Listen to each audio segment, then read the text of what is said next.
Welcome one, welcome all. Welcome to Clutch Up with your host, Donnie Travis. I'm so grateful and blessed to be here with you today. This is the first installment of Clutch Up, which is an all new take on the sports world and the sports industry. Like I said, I'm your host, Donnie Travis. This is first one. Wow, premiere. Uh, Trying to fight off a little nerves, not gonna lie to you, but it's good. That's what makes this show authentic. That makes it real. So pleasure to have you here. Pleasure to be with you. First thing we're gonna do, first way we're gonna kick this off is we're gonna pay respect. I didn't even plan this. Pay respect to two legends that were taken from us untimely. First one being Bill Russell, whose impact goes way past it. I would need two shows just to tell you all the great things and accomplishments that Bill Russell has. It doesn't even do it justice to have one show for it. The other thing I want to say is that Bill Russell is an 11-time NBA champion. When people talk about greatness, everybody wants to bring up Jordan has 6 rings and things like that. Bill Russell stops that conversation with 11. He has more rings than he has fingers. That is an amazing accomplishment to him. He will be missed, as well as another legend to the sports world, arguably one of the greatest sports broadcasters of all time, Vince Scully, whose calls go far beyond reach. From calls of Sandy Koufax's perfect game to Hank Aaron breaking Babe Ruth's home run record to Kirk Gibson's walk-off home run in '88 for the World Series. It doesn't do it justice. He is another legend that would need his own show by himself just to talk about his legacy. So those two will greatly be missed, and they both honestly I would say, paved the way for me to be here. So I'm grateful for their legacy. Heroes get remembered, legends never die. Always remember that. And with this being the first show, I feel there's no better way to kick it off than with coverage of the Mid-Eastern Athletic Conference. They had their media day last month at the end of July 29th, kicking off what will be an amazing football season for the MEAC as well as the SWAC, who they're kicking off this season at the MEAC and SWAC Challenge in Atlanta, Georgia. And that game is going to be broadcasted August 27th on ESPN. So check your local listings for that game. We have Howard versus Alabama State to open up the season, and it's going to be an amazing one. Now, going into more coverage of the MEAC Media Day, the first team that we was spoken to was the champions of the MEAC this past year, as well as the Celebration Bowl champions, which, for those of you that don't know, the Celebration Bowl is considered the Black College National Championship game because it's a game played between the champions from the MEAC as well as the champions from the SWAC, which is another predominantly HBCU conference, athletic conference. And so they won that championship, beating out Jackson State last year. And now they're looking to capitalize and pick up right where they left off. Head coach Oliver Buddy Pugh is the winningest coach in South Carolina State football history. South Carolina finished 7-5 overall, but undefeated in the MEAC. And their first game is going to be September 1st against University of Central Florida, and that game will be, like I said, September 1st. When talking about winning the championship after starting the season 1-4, which a lot of people don't know is not easy to do by starting the season 1-4, Coach Pugh said it was a gratifying experience because our kids never gave up on anything. Anytime you have a situation such as that in regards to starting 1-4, you really think you might be on the edge of breaking, but we never did that. And that really speaks to the resolve and the overall resilience of South Carolina State for handling that as well as they did. Because as Coach Pugh said, a lot of teams and a lot of people would just fold after starting 1-4 and look toward what's happening next, what's going on in the future, what can we build upon. But they never gave up, and they took care of business and won a championship. So congratulations to them, and hopefully they are going to capitalize on that. But as they're trying to pick up where they left off, there are other teams still in the hunt in this conference. Howard, for example, they're starting off the season in the SWAC MEAC kickoff on August 27th in Atlanta. That game, like I said, is going to be on ESPN at 7 p.m. So be sure to check your local listings. As I said, that's going to start off the college football season. They finished last season 3-8 overall, 1-4 in conference. And that was only good to get them fifth in the conference and Coach Larry Scott, who's going into his second season, so there are a lot of growing pains for him. When speaking to him, he said, I think we are past the step of believing. We have to know that we are good enough and that we are putting in the work we're putting in is going to take us to where we want to be. We're bigger, stronger, faster, but the most important part of it is that they are more accountable now. And that's very good that he's speaking to accountability and moving past the step of believing, because believing is really just half the battle when you think about it. So for him to be able to have this step of we know we're stronger, we know we're smarter, we know we're holding each other more accountable, that is a very big step in the right direction for the Howard Bison. So definitely look forward to them playing Alabama State August 27th. The next team that we're moving forward to in our MEAC coverage is Morgan State. Morgan State finished last season 2-9 overall, 1-4 in the conference, and that was good for sixth in the conference, which is last. And we're going to talk a little bit more about the team's overall standings of this conference. But their first game is going to be at Georgia Southern September 3rd.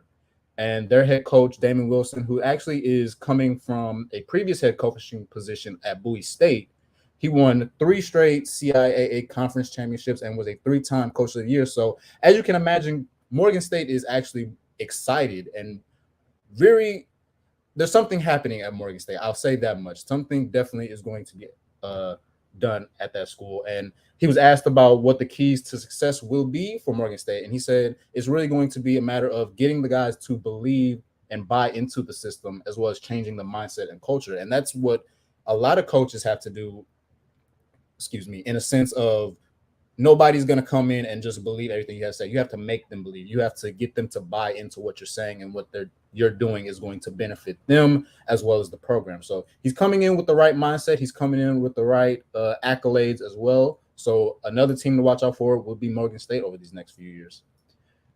Next team in our coverage is Delaware State. They finished last season 5-6 overall, 2-3 in conference. That was good for third place in the conference. And those 5 overall wins, those were actually the most wins that Delaware State has had since 2013. The most wins that they've had since 2013.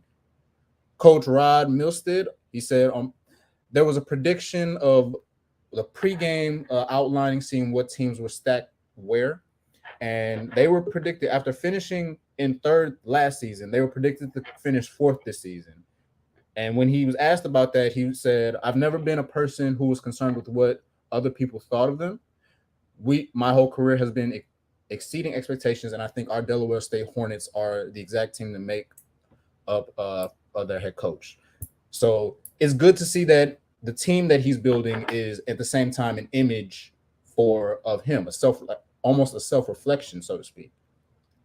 And I wouldn't handle being disrespected like that either. After finishing in third, you tell me the next season we'll come back, we're going to finish in fourth, especially with the accolades. The number 1 total defense Delaware State was last season, and they were number 2 as far as the turnover margin. So number 1 thing any coach will tell you is defense wins games. So for them to be number 1 last season in defense, and for them still to get knocked down, they weren't even where they were last season and third place. They were notched down to fourth. You can pay attention to preseason rankings all you want, and you cannot pay attention to them. I'm sure he took that slap in the face. That's actually what he called it too, a slap in the face. And they're taking it and running with it. So again, this whole conference really is somebody to look out for.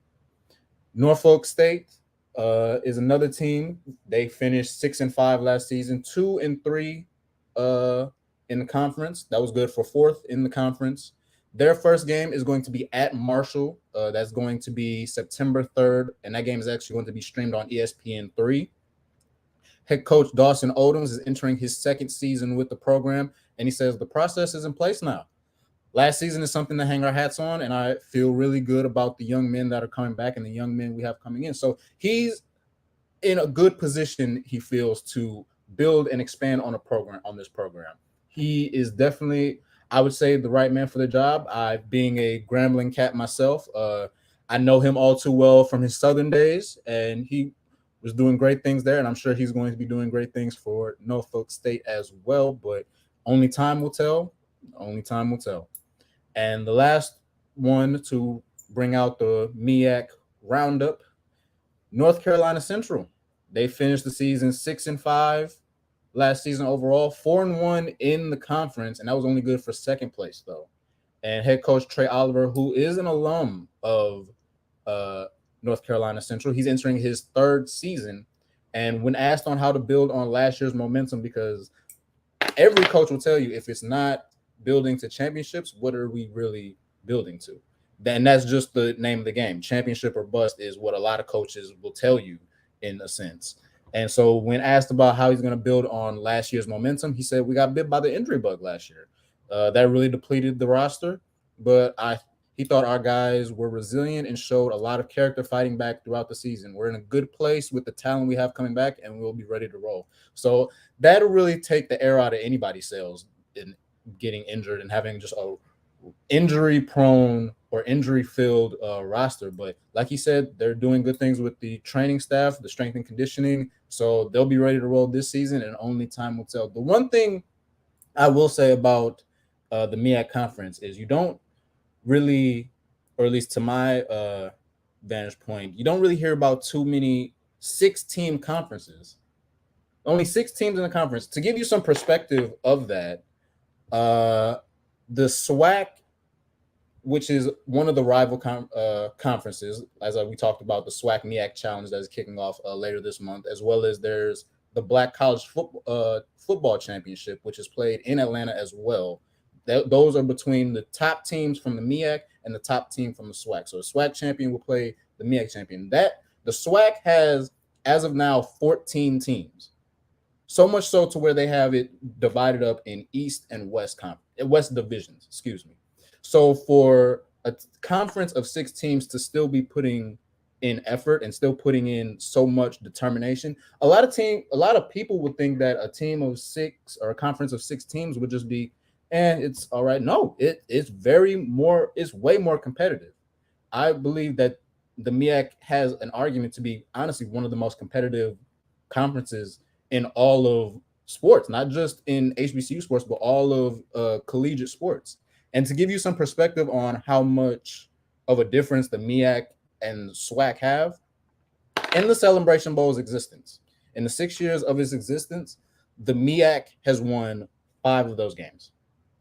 5 championships for the MEAC in the Celebration Bowl, only 1 going to the SWAC, and that being coming from Grambling State. So the MEAC runs basically the Celebration Bowl, but in terms of what is to come, only time will tell. I'm excited. I knew that this conference was going to be a very aggressive and very competitive conference, but just experiencing the media day, talking to the coaches, hearing from the coaches and what they had to say and what their players are doing, this conference is going to be way more competitive than I think anybody was going to think in previous years. And not only that, 2 schools from that formerly played in the MEAC are now in the SWAC. So there opens up the potential to have an old MEAC reunion, so to speak, in the Celebration Championship. So definitely watch out for that.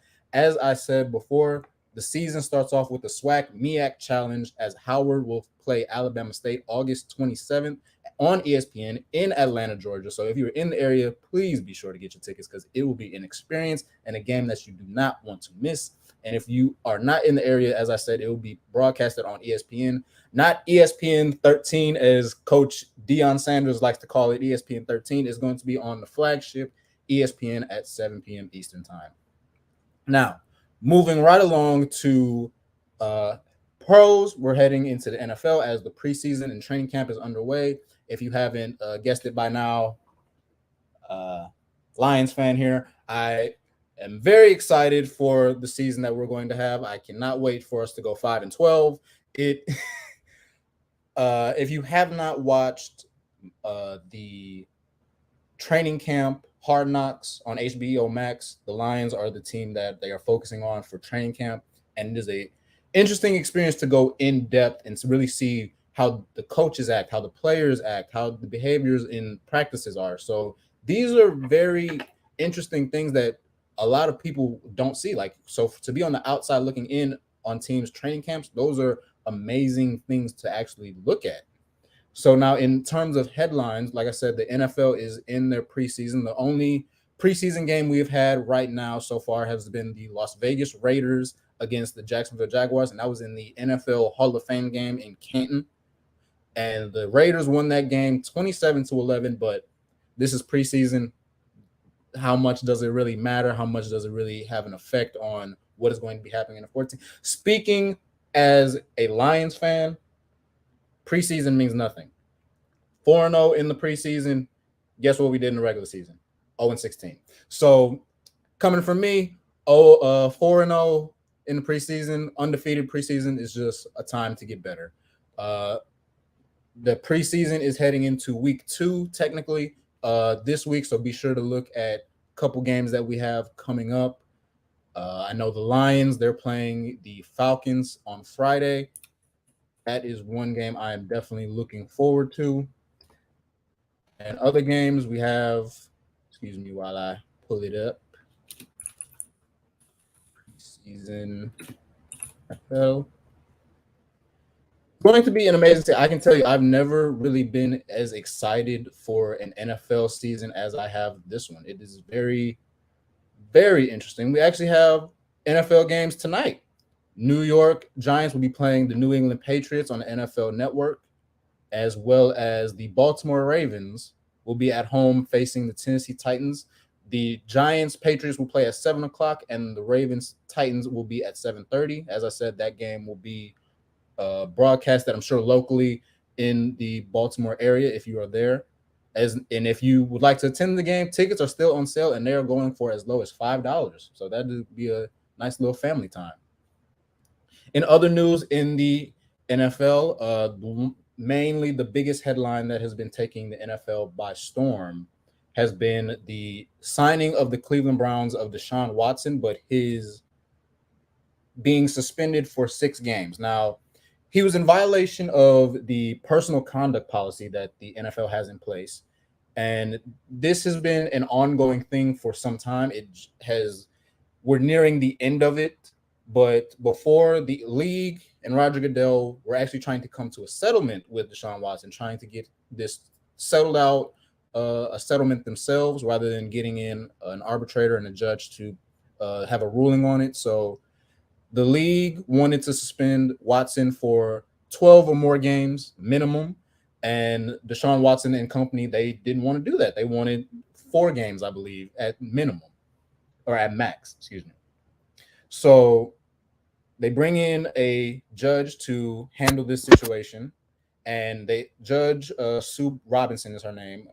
She hands out a 6-game suspension, which in all actuality is very, I wouldn't call it a slap on the wrist, but it's very lackluster in terms of what other people have been suspended for, because people have been suspended games or seasons for different conduct that was otherwise detrimental. Now, the thing with this is the NFL has appealed this. The league's office has appealed this ruling.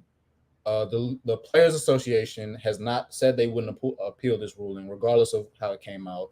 The thing that is interesting with this is the judge's ruling actually is based on the previous response of the league.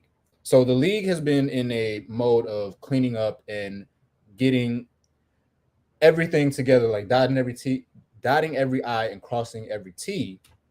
And the league has appealed this because the league wanted this to be a higher suspension, especially for breaking of a personal conduct policy that the league has in place. Now, it is unsure of what number, what actual game. I do believe it is going to be more than the original 6-game suspension that was handed down. At max, I believe they would go to 10 games. I know the league in settlement, they wanted a 12-game suspension as well as fines.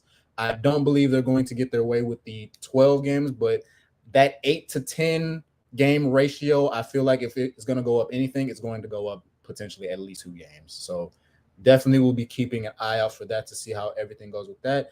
NFL season is kicking off September the 11th next season, or this season, excuse me. And as a Lions fan, I have never looked more toward a season than this one. And I don't know why. but good things are on the horizon, not just for them, but for every team. And so I am really excited to see what this NFL season holds for everybody involved. As well, next week, we will be going down the list of fantasy football. So if you are in a fantasy league and you haven't had your draft yet, be sure to tune in next week. I will be sure to get you right. And then one of the last things before I wrap it up, this is just a quick introduction and premiere of of Clutch Up. I have to unfortunately announce the retirement of one of the greatest to ever step on a tennis court.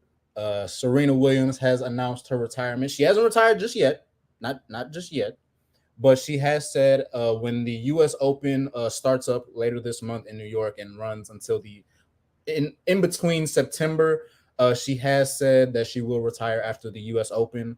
It sucks because she's terrible. She says she's terrible at goodbyes, but at the same time, I'm not going to put a woman's age out there. I've been taught better to do that, but she has been around. She is a seasoned veteran at the game. She has, in my opinion, mastered the game of tennis, and she has won 23 Grand Slams. So she has really done it all in the sport, and I can understand how it'd be time to hang him up. But the one thing I really like about Serena Williams is that she's going off on her own way. She's not getting written off by anybody else. She's calling her career the way that she wants to do it, and so she has definitely given all of us memories that will be remembered a lifetime. She is one of the amazing talents, not just in tennis, but in all of sports. If you have not watched the movie King Richard, which is about her father and her as well as her sister, and they're coming up and raising in Compton playing tennis, I definitely encourage you to watch that movie. It is a feel-good movie for sure, as well as her announcing her retirement in Vogue magazine. The whole article, in her own words, is in next month's edition of Vogue magazine, where she also talks about being a mother as well, and she wants to be raising a family. So we can definitely understand where she's coming from. She's not gone yet, but when she is, she will be missed. And it feels so surreal to say a name such as Serena Williams retiring, because legends like this, they don't retire. They get their send-offs, but I know it's going to be a very emotional time when it comes, but for now, we are going to appreciate greatness while we still have it. And yeah, we'll handle that when it comes. And that is it for Clutch Up, ladies and gentlemen. I want to thank you all for tuning in for the first episode. I will be sure to get back with you all next week. Always can hope for a successful season. That's all we can do is hope. But I want to say thank you all for tuning in. And until next time, Clutch Up.